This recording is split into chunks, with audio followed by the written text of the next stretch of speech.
अस्सलाम वालेकुम। एक लंबे अरसे के बाद आप लोगों से इंटरेक्शन हो रही है और मैं कोई वीडियो रिकॉर्ड कर रहा हूँ। वजह यह है कि मैंने अक्सर देखा है कि लोग टेक्नोलॉजी के इस्तेमाल को, स्पेशली ये जो एआई है इसके इस्तेमाल को, या chat GP, more specifically chat GPT के इस्तेमाल को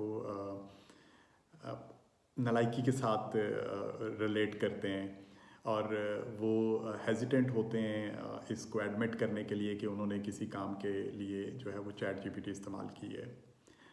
मेरा ख्याल है कि ये बिल्कुल भी दुरुस्त सोच नहीं है। हमें इसको इस एंगल से देखना चाहिए कि जितनी टेक्नोलॉजी है और ये जितने टूल्स हैं ये फैसिलिटेट करने के लिए हमें, ठीक है, इनको हमें इनकी मैक्सिमम एक्सटेंट तक इस्तेमाल करना चाहिए और हमें जो अपनी एबिलिटीज़ हैं वो इससे अगले लेवल के लिए इस्तेमाल करनी चाहिए। जो काम चैट जीपीटी आपके लिए कर सकता है चंद सेकंड के अंदर, ठीक है, उसको आपको ख़ुद से एक बहुत ज़्यादा टाइम लगा के करने की ज़रूरत नहीं है, बल्कि आप उससे अगले लेवल का काम करें। चैट जीपीटी भी हमारा ही डिपेंडेंट है। हम उसको प्रॉम्प्ट देंगे, सही प्रॉम्प्ट देंगे तो ही वो सही हमें कंटेंट प्रोड्यूस करके देगा। वो प्रॉम्प्ट देना आपकी एबिलिटी है। आप ये नहीं कह सकते कि चैट जीपीटी ने सारा कुछ किया, बेसिकली आप ही कर रहे हैं। Still you are using your abilities. ये कंसिडर करना, क्योंकि मैंने इसको कॉमनली देखा है कि लोग एडमिट करने में हेजिटेंट होते हैं और वो उनको लगता है कि they have done something wrong, जबकि ऐसा नहीं है। इन टूल्स को आप इस्तेमाल करें, इनके मैक्सिमम लेवल तक इस्तेमाल करें और अपनी जो आपकी एबिलिटीज़ हैं उनको इससे अगले लेवल के लिए तैयार करें, राइट। उससे अगले चीज़ें जो हैं वो आप उनके ऊपर फोकस करें।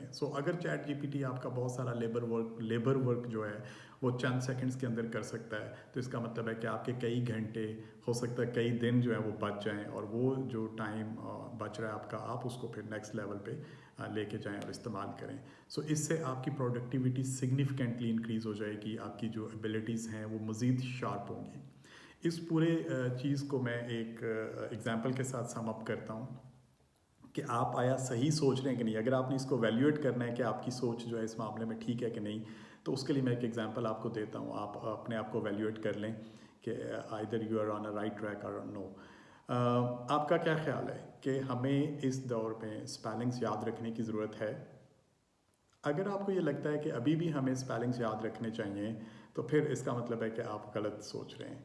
आपका टेक्नोलॉजी के इस्तेमाल के हवाले से जो सोच है वो दुरुस्त नहीं है। मेरा नहीं ख्याल कि इस दौर में हमें स्पेलिंग्स याद रखने की ज़रूरत है, क्योंकि हमने जब भी लिखना है हम किसी डिजिटल डिवाइस पे लिखेंगे। हम जिस भी डिजिटल डिवाइस पे लिखेंगे उसमें स्पेल चेकर होगा। अगर मैं कोई स्पेलिंग गलत लिख दूंगा तो स्पेल चेकर उसको ठीक कर देगा और बात ख़त्म हो गई। इवन मेरे ख्याल में अब हमें ग्रामर को भी रटा लगाने की ज़रूरत नहीं है। मैं एजुकेशनल सिस्टम की बात नहीं कर रहा, मतलब मैं प्रोफेशनल लेवल पे या एजुकेशन सिस्टम से बाहर की बात कर रहा हूँ। ट्रेडिशनल एजुकेशन सिस्टम में तो अभी भी आपको लिख के पेपर्स देने होते हैं। I am not talking about that. मैं नॉर्मल लाइफ, रेगुलर और प्रोफेशनल लाइफ की बात कर रहा हूँ। अभी आपको ग्रामर की भी ज़रूरत नहीं है। आप लिखें जिस तरह भी आपसे लिखा जाता है, आप चैट जीपीटी को दें, वो आपकी ग्रामर सीधी कर देगी, स्पेलिंग सीधे कर देगा। आप ग्रामरली यूज़ कर लें। There are hundreds of tools to take care of all those things. अगर आपको अभी भी लगता है कि आपको स्पेलिंग याद रखने की ज़रूरत है, आपको ग्रामर का ध्यान रखने की ज़रूरत है, तो फिर इसका मतलब है कि आप टेक्नोलॉजी और उसके इस्तेमाल को सही नहीं समझ रहे। इस दौर में ना आपको स्पेलिंग याद रखने की ज़रूरत है, ना ही आपको ग्रामर और इस तरह की किसी चीज़ की ज़रूरत है। आपको जो काम आपका टेक्नोलॉजी कर सकती है, आप अपनी एबिलिटीज़ उस पर ज़ाया नहीं करें। आप उससे अगले लेवल की चीज़ों पे फोकस करें, right. Be confident, use tools, specially digital tools as much as you can. अपना टाइम बचाएं, एफर्ट बचाएं और अपनी टाइम, एफर्ट और सलाहियतों को उससे अगले लेवल के लिए इस्तेमाल करें। बहुत शुक्रिया, thank you very much, take care. फिर दोबारा बात होगी। मैं कुछ वीडियोस का सिलसिला शुरू करने का प्लान कर रहा हूँ। We will see you again. Thank you.